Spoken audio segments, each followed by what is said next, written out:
New TV Telugu. Janasena అధినేత AP ఉప ముఖ్యమంత్రి పవన్ కళ్యాణ్ ఒకవైపు నియోజకవర్గ ప్రజాప్రతినిధిగా పిఠాపురం నియోజకవర్గంలో పెద్ద ఎత్తున అభివృద్ధి కార్యక్రమాలు నిర్వహిస్తూనే మరోవైపు వివిధ వర్గాల ప్రజలకు నేనున్నానంటూ భరోసా కల్పించే కార్యక్రమాలను వ్యక్తిగతంగానూ నిర్వహిస్తూ ప్రజల హృదయాన్ని గెలుచుకుంటున్నారు. ఈ కార్యక్రమాల కోసం ఆయన సొంత నిధులను ఖర్చు చేస్తున్నారు.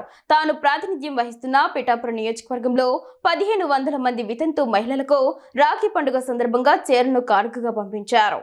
ఎమ్మెల్యేగా తనకు ప్రతి నెల వచ్చే వేతనం నుండి నియోజకవర్గంలోని అనాథ పిల్లలకు ఒక్కొక్కరికి 5,000 రూపాయల చొప్పున అందిస్తూ నేనున్నానంటూ వారికి భరోసా కల్పిస్తున్నారు. ఇటీవలే పవన్ ఆదేశాలతో పిఠాపురంలోని అనాథ పిల్లలకు పార్టీ నేతలు 5,000 రూపాయల వంతున అందజేశారు. తాజాగా రాఖీ పండుగను పురస్కరించుకొని మరో అనూహ్య కార్యక్రమానికి పవన్ కళ్యాణ్ శ్రీకారం చుట్టారు. తాను ప్రాతినిధ్యం వహిస్తున్న పిఠాపురం నియోజకవర్గంలో 1500 మంది వితంతు మహిళలకు రాఖీ పండుగ సందర్భంగా చీరలను కానుకగా పంపించారు. ఆ చీరలను మహిళలకు తన కానుకగా అందించాలని పిఠాపురం జన సైనికులను పవన్ కళ్యాణ్ కోరారు. వితంతువులందరికీ సోదరుడిగా తానున్నానని భరోసా కల్పించడంతో పాటు వారిలో ఆత్మస్థైర్యాన్ని నింపేలా ఈ కార్యక్రమాన్ని నిర్వహించాలని పార్టీ కార్యకర్తలకు పవన్ ఆదేశించారు.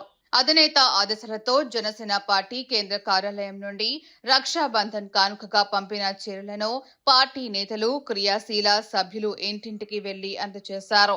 పవన్ తరపున వారికి శుభాకాంక్షలు తెలియజేశారు. పిఠాపురం ఎమ్మెల్యేగా మాత్రమే కాకుండా ఒక సోదరుడిగా, కుటుంబ సభ్యుడిగా ఆయన ఈ కానుకలను పంపినట్లు జనసేన ప్రకటన విడుదల చేసింది. ఊహించని రక్షాబంధన్ కానుకతో మహిళలు ఒకంత ఉద్వేగానికి లోనయ్యారు.